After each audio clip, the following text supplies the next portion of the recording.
Hey everyone, welcome to Talks of Thailand. My name is Jon. Today's story is about a man who committed to working for many years in Thailand, building to what he hoped would be a great retirement. Unfortunately, that's when things started to spiral downhill.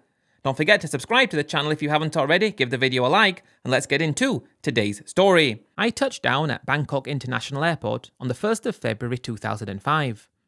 I can remember the day like it was yesterday, the reason being it was my 50th birthday. You might be thinking I'm a pretty old guy right now, and that couldn't be more accurate. Don Muang International Airport this was, and I was in Thailand for my third time. I knew what the game was, I knew what it was all about, I'd been there, done that, and enjoyed it countless times, and this time was hopefully going to be no different. I'd spent most of the last 2 times I was in Thailand in Pattaya, the place that just felt the most Thailand-like to me. I guess I was like all the guys who considered Thailand to be one thing and one thing only, which was the sort of place that a guy down on his luck from back at home would go to meet a girl. That was what Thailand was for, and that was Thailand to me.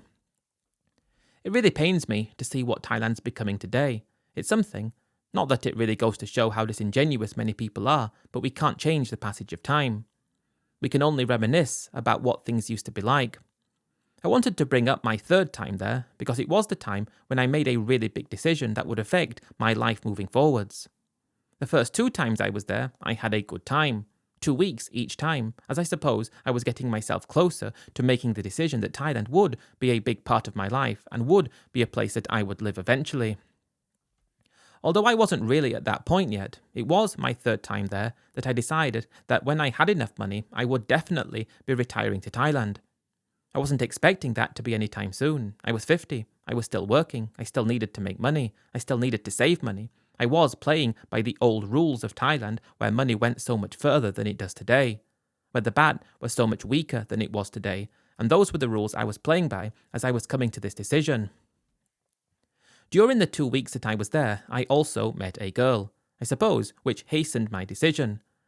Although it wasn't something I was going to do straight away, move to Thailand, I did tell myself, and I promised myself, and I made a promise to myself, that Thailand would be where I would live when I could.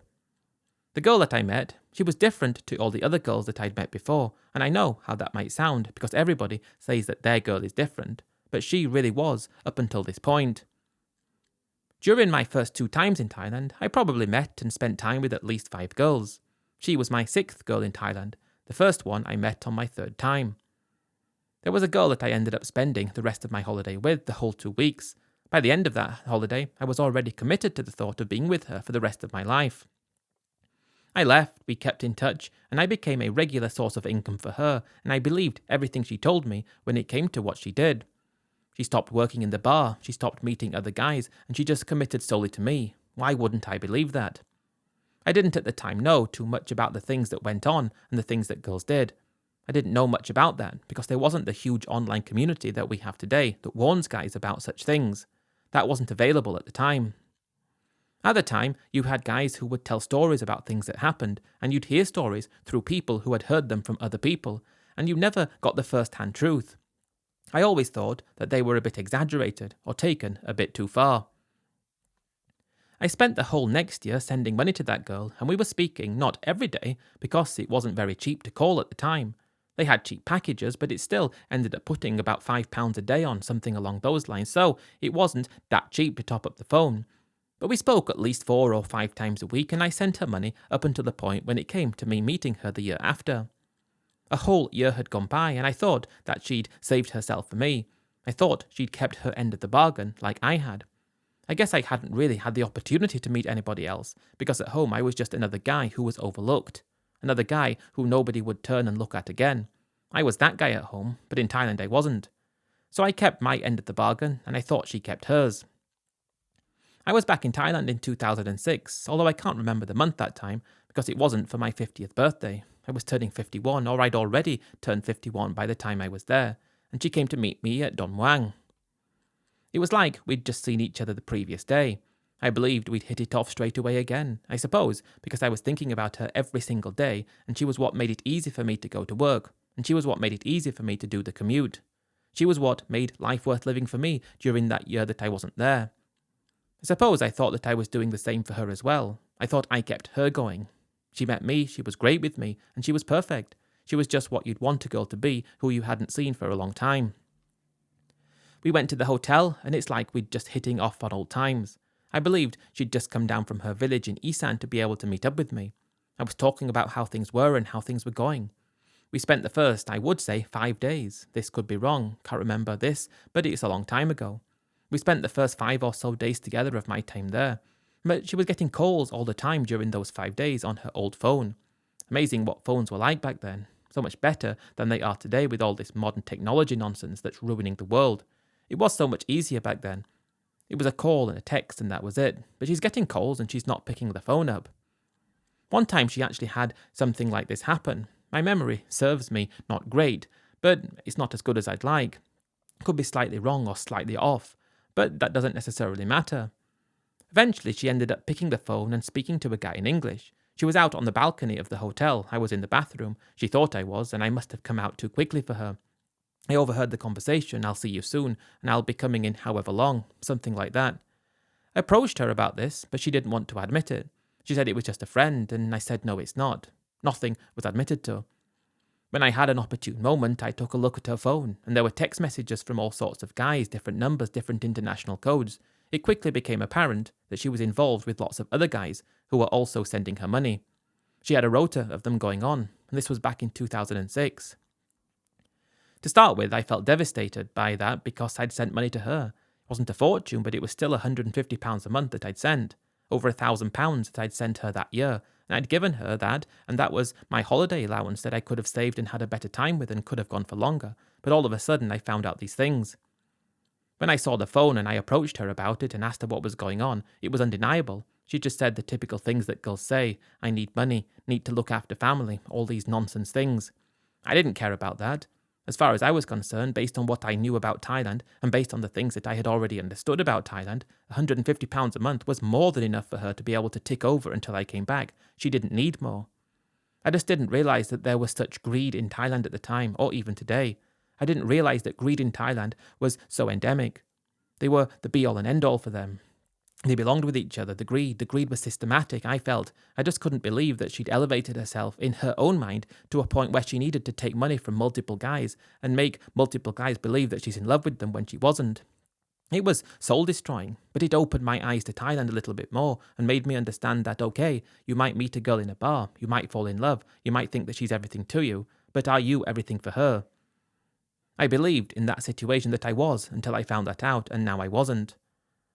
That was a very important lesson for me in Thailand, a huge lesson, because what it did for me was tell me, under no circumstances should you ever meet a girl in a bar for anything serious. You should never meet a girl in a massage shop for anything serious too. You should never want to be in a relationship with a girl when you are abroad in your own country and she's back in Thailand, because the chance of her being faithful and the chance of her actually doing what she should do, which is just save herself for you, be there to answer the phone when you ring, and basically just take over in life until you get back. That's what she should be doing, but she's not going to do that. That's what that taught me. I spent the rest of that holiday in 2006 just going crazy as I could around Pattaya, trying to get her out of my system. By the time I was leaving, she was out of my system, and the following year, or up until the following year, I didn't have anyone to talk to in Thailand, and I was missing that.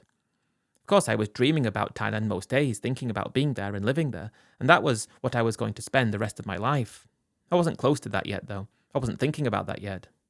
Not having anyone to speak to in Thailand, and any exciting things to say on the other side of the phone, and I was lonely, and I missed it. I suppose it gave me and kind of hastened the idea that I needed to get myself to Thailand quicker. That was when I started thinking about doing something that I'd met other guys doing. I'd seen quite a number of guys in Thailand do certain things, and when it came to teaching English, I wasn't that way inclined. But I'd seen so many guys teaching English, the sorts of guys that you wouldn't want teaching English to your kids, so if they can do it, why can't I? I was thinking this around 2005, early 2005 or 2006, being depressed after feeling like there was no end in sight for me. I suppose the end in sight would have been 65 when I could have probably made retirement work. But that was feeling like I can't wait that long, I really can't, and I can't be in a long-distance relationship. I don't want to go through the hassle of taking a girl back home with me. I don't want to do that. I want to be in Thailand. That's when I started looking into teaching, because so many people seemed to do it, and it seemed to be a very easy thing that you could do, especially back then. Granted, you weren't going to be paid a fortune, But you have to remember, in the early 2000s or mid-2000s, Thailand was a different country than it is today. You might only be paid less than 25 or 30,000 baht or something like that, but it wasn't like that wasn't nothing. I suppose professional teachers got a bit more than that with a proper teaching degree, but that wasn't me. While you not be making a lot of money, you could rent somewhere and cover your entire bills for a fraction of that salary, and you might be left with just under 1,000 baht a day to be able to spend, something along those lines. And if you don't spend much, you're going to be enjoying yourself. You could have 2 nights out a week and just live a great time. You have to remember at the time that that was possible. You could work on a baker's teacher's salary and have a good time 2 nights out a week. Something that I was drawing myself to, like I've heard so many guys do, because when you're wanting to be in Thailand and you're not a specific professional and you don't have enough money for your own thing, teaching is basically the only thing that you could do. I promised myself, when I made it back that year, I'm even losing track of the dates here, probably 2006 or a little bit later, I promised myself I would look into the possibilities of teaching. I suppose I had the internet, but I wasn't really an internet guy. I suppose I was too old for that. I preferred the old ways and landline telephones. By the time I was back that time, only for 2 weeks, I tried my absolute level best to find out more about teaching and find out more how to do it. There were a number of agencies that I approached that you could actually get help from. A number of them helped you to find jobs because they got paid by the schools, and it really did appear like there were more jobs available than teachers. A number of these places offered you guaranteed jobs if you signed up with their agency, and it all sounded too good to be true. But then you meet guys who are doing it, so many of them doing it, and you think if they can, so can I. It could be most likely in Bangkok. That's what I was hoping to, be able to work somewhere like that. And I was just thinking that this is the best solution to get me to Thailand. Pattaya was somewhere I'd like to work too. I'd love to live there, but I didn't know if that was possible. Just wanted to be in Thailand, that was it. And I only really knew Bangkok and Pattaya. Didn't know about anywhere else. But all I wanted to do was be in Thailand, and unfortunately for me, based on my position at the time, teaching was going to be the only thing I could do. I did learn a lot during that trip, and I believe I got some contact numbers of different agencies. I hadn't decided as of yet if this was going to be it, but I decided perhaps that this could be. I was always thinking could, maybe, or should I, never 100% dedicating. I decided though, go back home and take things from there. Probably need to sell a few things, get some money together, then I could get to Thailand. I could have a buffer, and it could last me a few years, and I could get myself set up as a teacher. When I was leaving that time, I spent most of my time having a great time on holiday, enjoying things as I always did, because that's what Thailand was for, enjoying yourself. To say anything other than you go to Thailand to enjoy yourself, I think is disingenuous, and I don't understand the point of that. Recently, and this is probably quite irrelevant, I was watching something on Instagram, and I don't know how I managed to get on Instagram, probably because that's what they use in Thailand a lot, and that's how you contact with girls. Something I still do to this day. Even though I suppose I'm going to get how everything went so shockingly wrong for me soon. You can still live your dreams.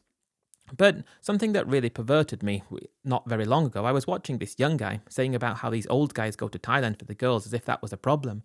I don't believe that's the case. I believe that young guy, he's the problem. He's the sort of guy who shouldn't be going to Thailand. Thailand isn't for people like that. If you're like that, and you're young, and you're that way inclined, then you're ruining Thailand for the people who will come after you. You're just trying to change Thailand into your home country, and I don't really get that. Never have and never will.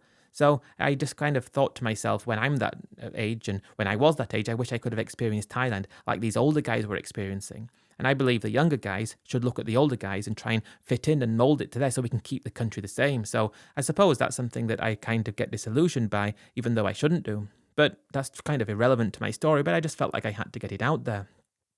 I did find myself, though, at the start of 2007, actually moving to Thailand. And I did. I went for it. I sold everything I had. Never had a house before, but I sold everything. And I had about £45,000, exactly. My plan was to transfer all that in. I had a bank account to get to set up, and just find this agency who had promised me a guaranteed job if I signed up with them. They had an army of schools that they worked for and they provided teachers for. And I was skeptical, but also I'd seen so many guys do it, I thought I can do that too. Many positions available, and I was interested in that. I just thought, although I didn't really want to teach, it would be my excuse to get to Thailand, and at least it would get me set up. It wasn't going to be a case of anything more than that. I would have to sort out my own visa. I had enough money to be able to get the retirement visa, and I'd be working on that because everyone did. 2007, when I was actually there, making the best out of it, going for it, and true to the word of this agency who I'd signed up with, and I did have to pay them a bit of money, which I turned out to believe was kind of a bit of a scam that many people did and didn't realise they shouldn't. But I was offered a job in a place called Lopburi, in a school that we actually went to as a visit when I was just going through some orientation with them.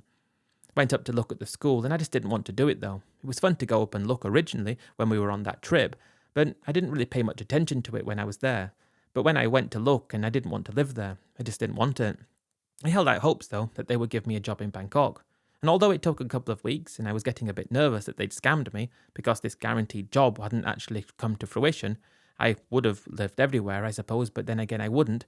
But ultimately, I was offered this job at a school on the outskirts of Bangkok in Rangsit. Rangsit just seemed to be the perfect balance between real Thailand and not being too far away from the action if you wanted to go out at the weekend. I'd already decided what my life would be like. I'd work Monday to Friday, and then after that, I'd finish school on Friday, I'd go and stay in a cheap hotel for 2 nights in downtown Bangkok. I'd live for 2 nights there, and I'd go back to work. That's what you have to understand. I could afford to do that. I was only paid 28,000 baht, but I felt like I was on the way. I really was. I was living in Thailand, and I had all the money in Thailand that I needed. I had my retirement visa set up, and it was my intention to just enjoy life for as long as I wanted to enjoy it, and continue working to get to the point where I'm retired in maybe 10 years' time.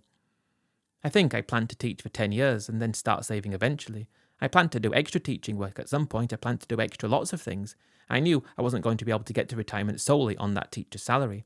I also knew that many people did do extra work. Many people did do private tuition. Many people did also work in language schools as well. And if I was lucky and if I did a good job, I could get to around 80,000 baht a month. That was my sole focus eventually. But that was going to be later. To start with, I was mainly interested in just enjoying Thailand for the first year of being there.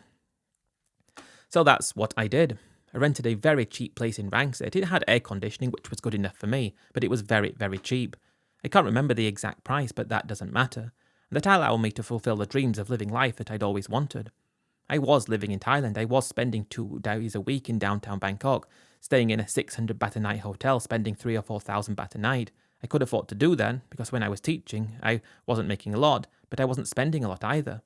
Again, it pains me so much to understand that someone going to teach in Thailand today, you can't do that anymore. You can't have 8 nights out or however many nights a month. You're living like you're on holiday. You can't do that. But I suppose that doesn't matter. But you can't, and I believe you should. I did all that throughout 2007, spending time with a few girls and meeting girls, sometimes getting serious and sometimes hoping for things to go further, and them not doing. That happened again in 2008, noticing slight changes going on in Thailand, but nothing too perverse yet. It got to the point, I believe, and I can't remember exactly, I have to keep saying that because I have to be honest about this, I believe it was around 2009, when it got to the weekend and I thought I can't be bothered to go to downtown Bangkok for yet another weekend. I must admit, I did it every single week when I was there, also during the school holidays too. Some of those are really long, and okay, you've got to budget carefully during the holidays, but I did it all the time. All the time I did that, number of years every single week, excited to go, but it got to the point where I just thought I can't be bothered to do this anymore. The allure of it had worn off. That was when I believed it was time for me to start doing more work, start working harder, to start trying to build a little bit for the future. I hadn't spent any of the money I arrived in Thailand with. I hadn't. Maybe a little bit for a few eventualities, but most of it was there, about £45,000 left. I actually had a bit more than that because when I transferred it in, the baht had got a little bit stronger. Therefore, I had more English money than I started with, still had the retirement visa, everything in place, and I'm approaching, again, early to mid-50s at this point. Happy, and it's time to start putting in extra work to get to retirement. Within however long, I believed, I based on what I was spending at that moment in time, and again, that was based on the figures of what I arrived in Thailand with, that 30,000 or so a month retirement money was going to be enough. 30,000 a month based on what I had, I should only need to maybe save another couple of million baht, and then I'm going to be good for retirement. Believing that Thailand, the expenses and things would stay reasonably the same. Having no idea that inflation would go the way it did and things would get so much more expensive. I had no idea. Of course things get more expensive, but not to such an extreme that you can go from having a fantastic time on 30,000 baht a month, which I think was on this time maybe a bit more, 32,000. You can go from having a fantastic time on that to not having a good time on 80,000. That's how much things have changed in Thailand. I'm in a position now where it is time to start doing more things, start putting things in place. I started putting feelers out, anybody who wants private tuition. It went okay. A couple of people I was teaching for 300 baht an hour. That's what I was charging. I did a bit more than this and a bit more than that, and I'm starting to put things in place. Very occasionally, I might get the urge to go to downtown Bangkok and have a good night out, and when I did, I enjoyed it. Spending time with girls like that just wasn't the same anymore. It felt like it was fun, but I wanted something more. I wanted to come home after work and someone be there for me. And I really shiver as I say this today, but I can't believe I was wanting that. I wanted to not be alone anymore. I wanted to be happy with someone and build a life with someone. I knew although I'd spent time with lots of girls that worked in the bars when I was having fun, that meeting a girl that worked in a bar wasn't something that would be the best idea in terms of a long-term relationship. I'd already had that one worked out and that first incident that happened to me all those years before, and I didn't want that to happen again, even though I wasn't going to be leaving the country. I'm drawing myself to just meeting a normal girl from a normal family, living a normal life, doing things like me. And because I was in my 50s, although most of the girls I was attracted to were in their 20s, I knew that wasn't going to be a relationship material. Of course, I didn't believe I was stupid. I knew I needed to find someone who was a bit more age appropriate, thinking late 30s, early 40s even. I was always from, again, a long time ago, still of the mind that I need to find someone and hope to find someone. I wasn't going to rush it, I wasn't going to force anything, it just had to be an organic meeting. It got to the point where I believe a number of months went by of me just being lonely and miserable and going to the bars and not really enjoying them the same way. I did meet a girl who ticked all the boxes that I believed should be ticked. It was a teacher that worked at my school, and she was roughly a similar age to me, and we got on quite well. We'd been working together for a long time at this point, and I was always talking about relationships, and she was, in kind of a fun situation where you've been co-workers and sort of friendly. We went out for meals together, I mean, the whole team, nothing romantically between her, but she had a family and her family would go too, and it was a fun time. But she dropped a little hint one time. She's got a friend who's just moved down from where she was from. She was just out of a relationship with her husband, 41. Husband was a bad man, probably used those exact words. Likes to drink, likes to gamble, likes to spend all his money, and was becoming violent. She got divorced from him and escaped. She already had one grown daughter as well who had turned 18 not long before. She was off doing whatever she was doing. I believe it was because of her daughter turning that age that she was able to finally leave this guy, and I was introduced to her by this teacher. Do you want to see her? She's interested in meeting you. She doesn't speak much English. By this point I was speaking a bit of Thai reasonably well, probably better than most bar girls could speak English. I could think that would be the best way to describe it because how else can you? I would say I could speak Thai better, yes, than most bar girls. That was important to me, so I could converse in Thai with people as and when needed. I said that sounded like a great idea, I'd love to meet up with her, all good. And it was again, sometime about 16 or 17 years ago when I met her. To start with, I was a bit, I have to say it as it is, and I'm not trying to be awful here, but a bit underwhelmed by her appearance. She wasn't like your typical beautiful Thai girl that you would see because, well, she was a bit older. She was 41. She wasn't fat, which was good. She wasn't the stunning beauty, though, that you'd see Thai girls to be. She showed me pictures of her when she was younger, and, well, she was beautiful then. And I suppose that doesn't bode well for the guys meeting girls in their 20s if they turn out like that. That's what I was thinking. I wasn't there for their appearance, though. I wasn't there for shallow enjoyment. I was there for something more real. When we started having proper conversations, she seemed to want from life what I wanted from life, just to build up a successful retirement where we could put plans in place to live a peaceful life. I wanted to be in Thailand. She wanted to be in Thailand. She had no desire to go anywhere else. It was obvious that that was the case, and she was happy where she was. She was actually down in Bangkok looking for work, looking to find something to do. And of course it wasn't going to be bar work. She'd never been a bar girl. She'd been married for 20 years to that guy. Got divorced, very violent. I think that guy was even in jail at then. That wasn't looking very good for me, I suppose, but she was looking for work. What she was going to do, she didn't know. When I asked her, it was something along the lines of whatever she could. Whatever, she didn't know. Can't remember what she said. We went on the first date and everything went well. We arranged to meet up again and again and again. Then when I'm in school and I'm speaking to that teacher who introduced me, she's talking to me and saying that she really likes you. Maybe you should try and see how you feel about her. Don't leave her hanging because she likes you. I was thinking I liked her, but again, not the physical side of it. It was more the conversations and how we seemed to have things in common, even though we came from such different places. I think it was after I'd seen her maybe even 10 times. Could have been a little bit less, could have been more. Nothing happened between us romantically up until probably the 10th time. And it didn't feel like that was what it was about with her. It didn't feel like it was necessary in the same way, because it was just companionship. I was getting older. Still expected that when it happened, it was great, but it wasn't like it was what it was all for. One thing, and I believe it did so, she seemed to cling on to me a lot more than before after that. I could feel it in a way. It was like now we had to be together, and I was starting to feel like I wanted to be with her, and I could see my life with her. By this point, she still hadn't found a job, and she was actually staying at the teacher's house. They were both from Udon Thani. She was actually staying at this teacher's place. Family was there, or the teacher's family was there, and she was there too. How is your work going? And I can't find work yet. I actually made a decision there and then, and I said to her, how about you move in with me? I believed we were getting on enough for that to be okay. I'd known her long enough, and I believed that to be a good idea. Okay, it wasn't that long in the scheme of things, but also, it was Thailand. In Thailand, things happen like that quickly. You meet a girl in a bar, or you're already in a living kind of situation straight away. With her, it took that amount of time, probably a month of seeing her, probably 10 times, speaking together on the phone all the time. At this point, I've got more students that are under me that I'm teaching privately, maybe 10 or so students making a bit of extra money. She moved into my place in Rangsit. Again, I still had the same place that I rented to start with. It was cheap. I think it was only 3,000 baht a month, but it did, as I said, have air conditioning, and that was good enough. Expensive air conditioning, one of those places that likes to charge you extra, but who cares, it didn't matter. I found that it was a very weird situation because we're there, two relatively old people. I was mid-50s, she was early 40s. We're living in what felt like student accommodation. That's probably the way you'd describe it. It felt like the sort of place where you'd live if you were a student or if you were a worker. It wasn't like the sort of home that you'd live in at that age. None of us seemed to care though. She said where she was from, she lived in very basic accommodation too. Apparently her ex-husband, who was in jail, should have alarmed me, it didn't. The fact that she mixed with guys like that. But he owned everything back in the village or whatever, and she doesn't want to go back there.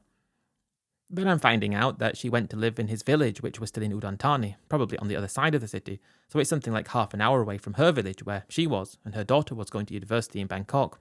They managed to pull that together to make it work. Again, that's probably another reason why she was in Bangkok, so she could see her daughter. We lived together reasonably well for the first month. I'm starting to feel like I could get very used to this, coming home and she's there, but it's not like she's cooked for it or anything because there's nowhere to cook, no cooking facilities. So we go out together in the evening and have basic Thai street food, 30 baht plates, I think in Rangsit at the time, 20 baht even, maybe share a big beer, not spending too much money. She's not getting money out of me because it didn't seem right to be giving it to her yet, we weren't there yet. Let's call it 2010, after we'd been together for quite a while. Didn't know exactly what it was, but 2010, serious, I found out to the point where we were starting to think about the next step, maybe starting to think about marriage, taking things to the next level, and developing firmer ties with each other. Now we haven't considered or talked about anything about investing money into anything. I still had my savings, and I was probably putting a bit of money away, because I can remember at that point I had about 3 million baht in the bank. All my money in Thailand, 3 million baht, that's what I had, so I must have saved a bit of money as the time went by. We were starting to think about putting down firmer roots, not buying somewhere, not doing anything else, just let's get married, and let's rent a little bit of a nicer place. I'd already, at this point, I believe, I was working 1 day a week at a language centre in one of the malls. I think it was Esplanade, in fact, where I was working. Can't remember because I'd worked in a few after this as well. I worked there, doing 1 night a week, making great extra money, private tutors plus the salary from Rangsit, probably bringing in about 50,000 baht a month all in, which felt great, given the fact that we didn't spend money for much of anything. But we rented a new place, and I think we lived like that for a year. That was when she became, or took on the role of a wife, you would say. Food was ready for me when I got home, and we'd go out together at the weekends, and we'd do things together, and we'd just live a great life. It wasn't like we rushed into the marriage straight away. We decided, though, again, to get married. I think this was 2012, so we must have been together for a long time. I hadn't once been to visit her family. She hadn't once gone to see them again since she'd arrived. No talks of her ex-husband or talks of anything.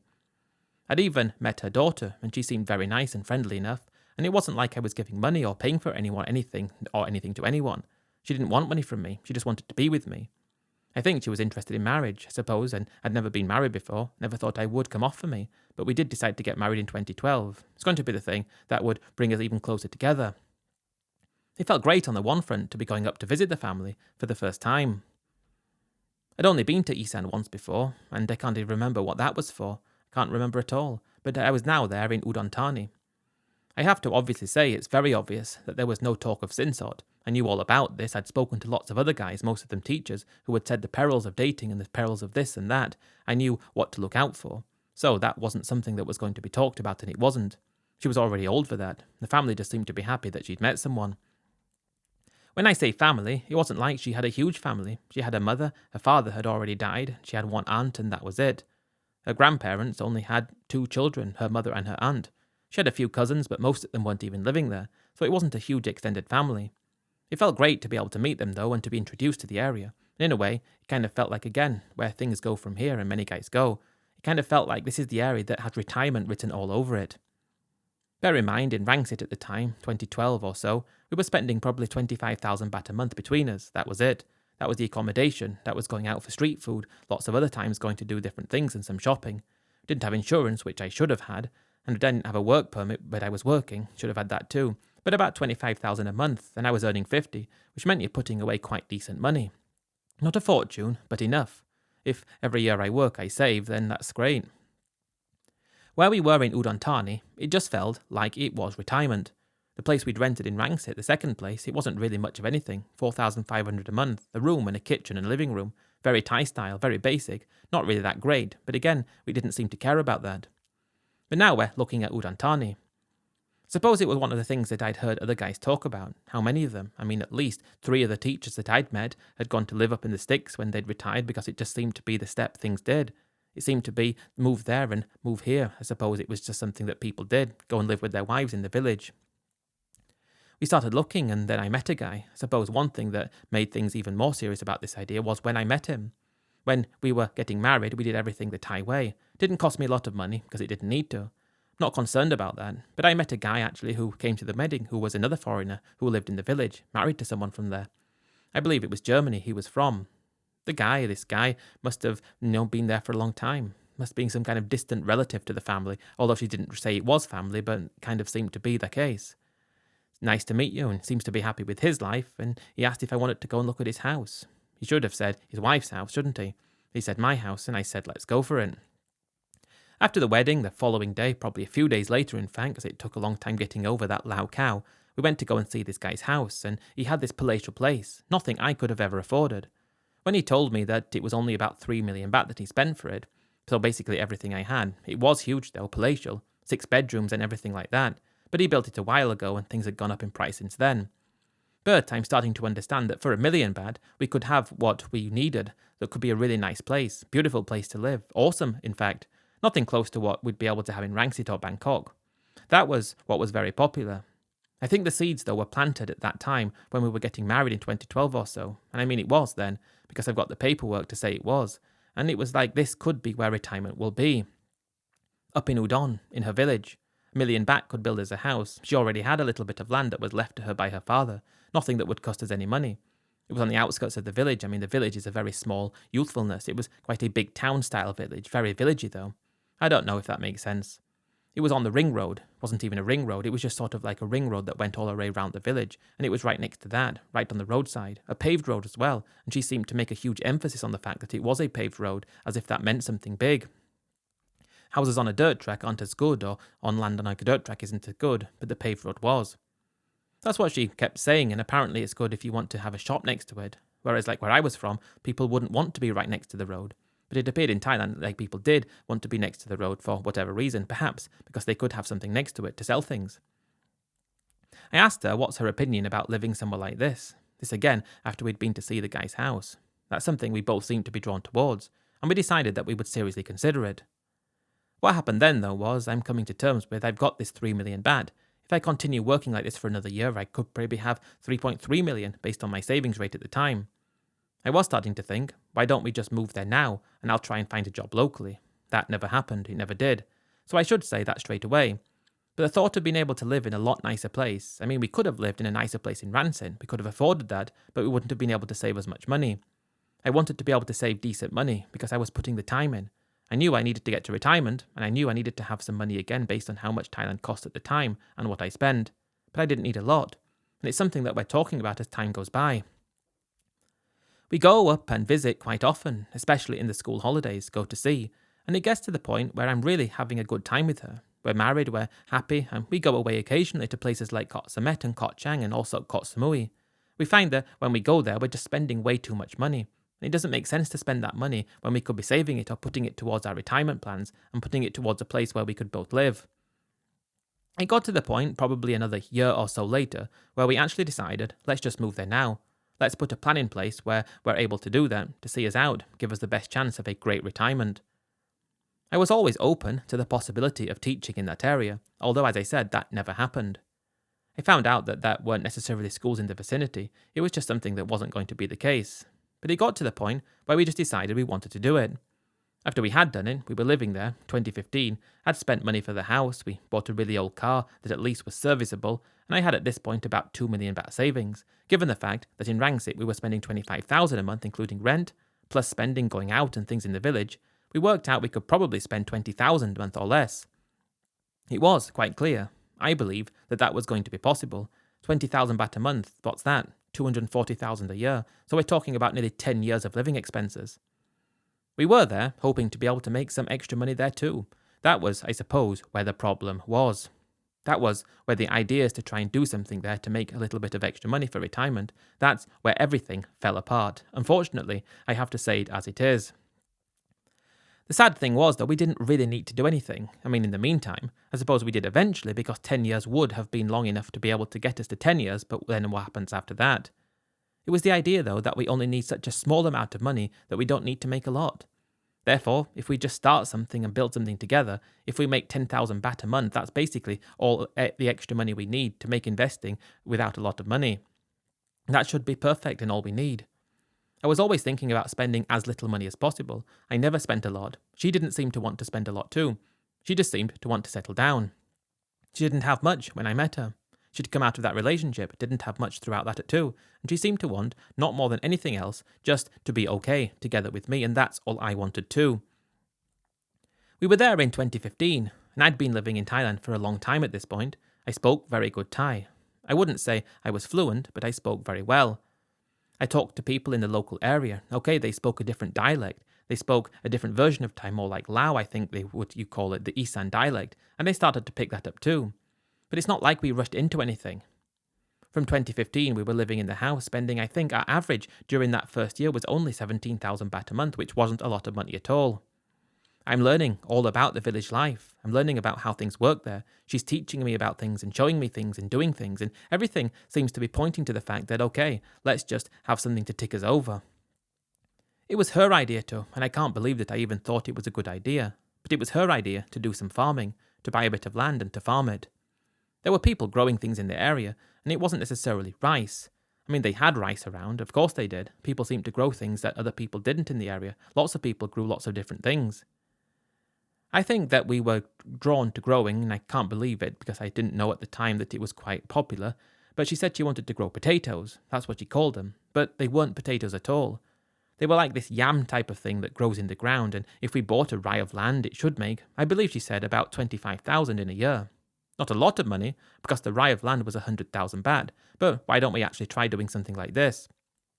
Again, it was only a small thing, and let's try it, let's see. Only a small amount of money, so let's go for it. I can't remember exactly how it went. I mean, I can remember it going all wrong and not working. And by 2016, we had this land that was 100,000 baht, and these yams that I think she sold them for a couple of thousand baht, next to nothing. Again, not a huge problem. We'd spent the whole year doing that, not doing anything else, not spending a lot of money, not concerned about things. But the fact that we'd done something, even though it only made not much money at all, the fact that it was the first year trying, it felt like, in a way, some kind of warped success. I was now hankering after a bit more proper success, hankering after doing something because I was missing not teaching.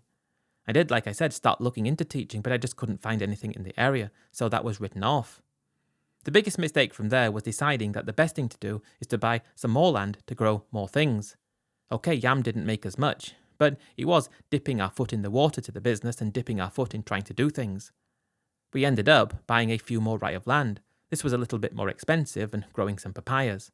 That was a huge failure though, a massive failure, probably 300,000 baht spent, but it didn't work. How it didn't work, I don't know. I wasn't a farmer. She was from there. I thought she knew what she was talking about, but it just didn't work. What happened then was, we're getting a bit concerned. Now though, we had the land so we could sell it again if we needed to, so it wasn't like we'd thrown the money away. The thing that kept coming back as being a great idea was if we had a tractor, people could rent out that tractor from us and use it on their land, because there always seemed to be demand for them, and most people couldn't afford their own. We could buy a tractor for, I think it was 300,000 baht, and we could rent it out, and if we did that, we could make money that way. Okay, we've got this land. We thought it was like a land bank. It was like the money was in the land, so it wasn't a problem, and that was the idea. We've got some money in the land and we can sell it again if we need to, and we could even make a profit on it, and everything should be okay. It would have been if things didn't go that way though, so again, we bought this tractor and we're renting it out. People are paying, some people aren't paying, and of course, we had a big incident when, unbelievably, the place where the tractor was parked, somebody went in and sabotaged it, which was quite remarkable. Lucky it didn't cost a lot to fix, but it wiped out a whole year's profit. At this point, we'd spent money, and money's going down a lot. But I believe, because we're not spending too much on living expenses, that if we're investing in things, it's not really a problem. But I suppose it was, but it just didn't feel like it at the time. What happened after this tractor was sabotaged was, we need to build a place to keep the tractor better, which we did, and that was money. Because we were making money from the tractor, not a fortune, the tractor was going down in value though. I suppose we were making more than it was going down in value. But we decided to buy another one, which seemed to be a good idea, because we were doing sort of okay. We weren't doing too badly, but my savings were quite depleted. I didn't have so much money. Probably under 1 million baht, and that was it. No, I think I remember. Not exactly, just under 1 million. Enough for my retirement visa, anyway. We had a few tractors, the land, which was our land bank. We had the comfort and knowledge that we should be able to do things. I'm not concerned. You have to understand that, because I believe things are going okay. I believe we're bringing in money, and we don't spend a lot. Therefore, we are bringing in money, and I don't know what. Don't know what we're doing. I don't know what I was doing. I think that's the thing I'm trying to say. I know what I was doing, but I don't believe I was doing it. The thing that made it all kind of come to a head was when I dipped below my retirement visa money, and like I said, bringing money in. Probably 2017 now, and it wasn't a huge thing, but I decided we need to sell a bit of that land. It had gone up in value. The one that we'd bought originally, the 100,000 one, was probably 140,000 now. That's what it was selling for at the time. I told her we needed to sell it. That was when I found out that she'd mortgaged it behind my back. What she'd used the money for, I could never get to the bottom of, but she'd mortgaged this land for, I believe, 120,000. She's mortgaged it so we can't sell it. That really took me by surprise because I wasn't expecting it. It was the furthest thing from my mind that she would do something like that. All of a sudden, we didn't have the money in the land. I need to sell the other land then. That had gone up too, but she'd mortgaged that again too. I couldn't get to the bottom of what it was, and I just couldn't work it out, but we just didn't have that land to be able to get the money from. She was very apologetic, saying that she was paying it back, and apparently she was paying back 1,000 baht a month, thinking I would never found out because we would never sell it. She just used that. That's something that still shocks me to this day because I had plainly told her, clearly, as plain as day, that this was our land, mine too, even though it's in your name, and if we need to sell it, we need to sell it immediately when I say so, and she said okay. But in her mind, it was hers, she could do with it as she pleased, and she'd mortgaged it, and there was nothing I could do. All of a sudden, that was one of those moments in time where everything hit me all at once, like I'd made some very bad choices. I'd got very heavily involved in the village, and everything would have been fine if she didn't do what she did with the land, because we could have got some money back and made a small profit even. The tractors we had, they were worth, I believe, 200,000 baht each at the time, and they were bringing money in. They were, and she hadn't mortgaged them because she couldn't. But the thing was now, because we couldn't sell one of the pieces of land, we had to sell a tractor instead, which we did. That topped up my money above the visa threshold, and I renewed my visa again. But now we only had one tractor. That was unfortunately now breaking down all the time, which wasn't great, because obviously we couldn't rent it out when it was breaking down. It got to the point, though, where the payments on the land, she wasn't able to make them without asking me, because she couldn't take out little bits of money from the side to be able to pay. Now I'm having to pay for this too. And it got to the point where I said to her, I'll pay all of the land off, and then we can sell it straight away. We can make a bit of profit.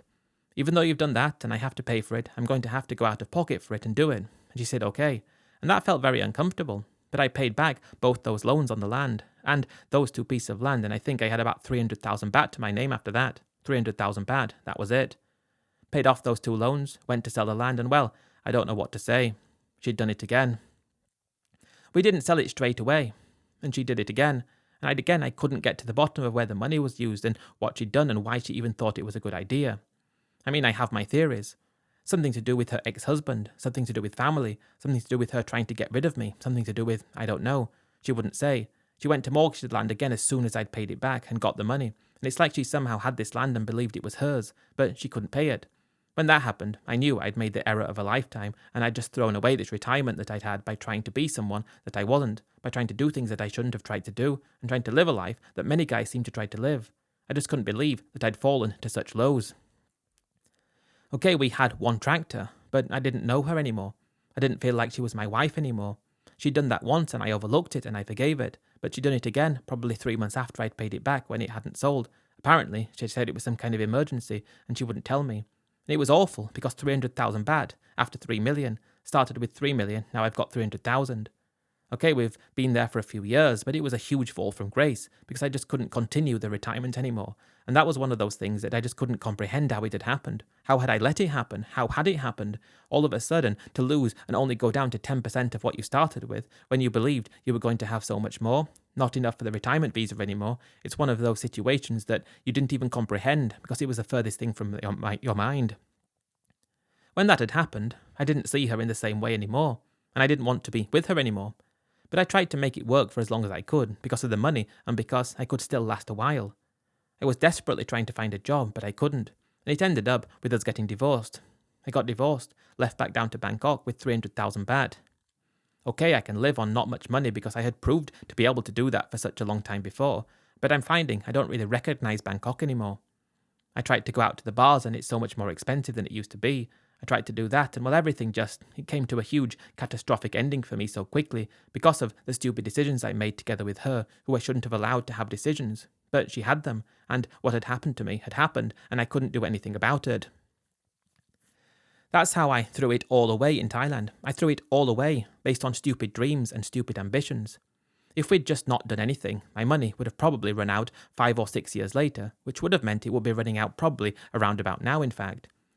What happened instead was I got another job teaching, and I tried to get extra work. I tried my best with everything, but I just didn't see a future. I didn't see a way of me being able to save enough money to get to a point where I could try to retire again. That was when I made the really, really difficult decision that the only thing I could possibly do from here is to go back home. When I got back home, I just entered the worst kind of mental state known to man because I was beaten. I felt like I'd lost. Thailand had beaten me. I tried and I'd failed, and it was such an awful feeling. I suppose, even to this day, I've never got over that. How do you get over something as catastrophic as that? How do you get over something that beats you such a way like that, and even thoughts about your wife and who you should be with and what you should be doing? I never felt the urge, though, after that, to go back to Thailand, because I felt like Thailand took so much away from me and didn't give me anything in return. I don't understand how it happened, and I have to say then, because it's the truth. I didn't want it to happen. Nobody wants that sort of thing to happen. And when it was happening, it didn't seem like it was going to.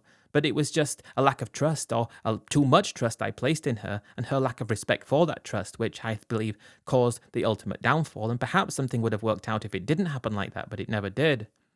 Because of it all, I didn't want to give any more of my time, though, to Thailand. I just didn't believe that Thailand deserved any of my time because of how things went and because of what it did to me. Today, I would like to say that I am sort of retired because I get an old age pension. I am an old man now. Old. I am old, and it's bad to say, but I am. But I wish, in a way, that I was in Thailand, and I suppose I could try and have another go in Thailand. The last time I was there, this time last year, it was like an alien world to me, though, a complete alien planet. I found it so much more expensive than it used to be, so much different than it used to be, nothing like the times that I remember having there. Maybe it's because I'm older and different and I've changed that I believe that Thailand has changed. Maybe it's me who's changed really and I'm seeing things in a different light. Maybe, though, it really has changed, and I would tend to believe that it really has changed and it's not just the same as it used to be. I need to say it again, though, I threw everything away in Thailand. I was one of the guys who could live on absolutely nothing a month. I could live on next to nothing. We were spending, on average, 17,000 baht a month in the village when we decided to start doing things that we had no business doing. I had no business doing those sorts of things. I wasn't even a teacher, really, but I did it. And I did it for a long time, and I did extra teaching, and I worked hard, and I put money away to try to build a retirement. But unfortunately, my wife just completely let me down because she mortgaged the land. Then she did it again. I trusted her the first time, and I paid that money back, and I shouldn't have done. I should have just said no. I should have written it off, and I should have tried to make something else work. To try to make a little bit of extra money, but I didn't. I believed we would sell the land after paying it back to clear her debts, to clear everything and to make everything fine, but it didn't work like that, and that was the biggest mistake of all. I have absolutely no idea what she's doing today. She's probably still got that house. Okay, I couldn't own it. Again, why I thought that was a good idea to build something in her name, I don't know too, but I did, and so many guys do. I suppose I'll have to leave you now, and I will say good luck to anyone who goes to Thailand. I believe that you'll need it. I won't be going back again apart from to visit. I wish I could live there, but I can't because I wouldn't like it. Even though I don't like what it's become, I still go to visit because it still has something over me. I suppose, even though that happens to so many guys say the same thing, that's one of the saddest things of all. even though things happened to me the way they did in Thailand, even though she did the things she did to me in Thailand and I had no control over the ultimate outcome of all. Thailand still holds something over me, something that I'm not able to describe, something I'm not able to put words to, because it's held something over me ever since I went originally. I just wish I could go back to the time when we decided to move up to her village and do it in a way, either build an even smaller house and just decide not to do anything, or just not do it at all. I think that's the thing. We just shouldn't have done it at all.